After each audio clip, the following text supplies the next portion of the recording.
Hi everyone, my name is Noah Mostow, Business Development Manager here at Phase 3D. In this series of videos, we want to go through all the features within Fringe Operator, Fringe Qualification, and really the entire product suite for Fringe Inspection, as well as we're going to go into some details on products and installations.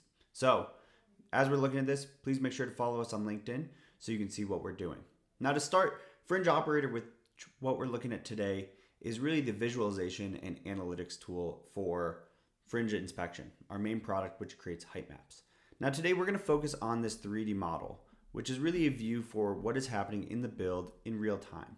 Now Fringe Operator is on a computer right next to your machine. You can view this from your laptop or your desktop, wherever you can access the Fringe Inspection data. Now to focus today, I'm going to just remove the other panels as we're going to go through them in other videos. But to look at this 3D model, this is created by just using the data from Fringe Inspection. There's no STL file or build file put into here, as we're looking at the part itself as well as the anomalies around it.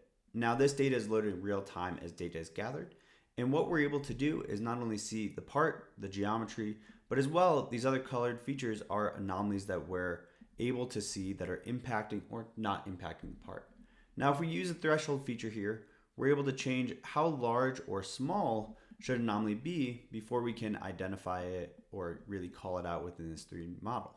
Now it's important because we want to start to make decisions on what's happening in the build as it is being printed.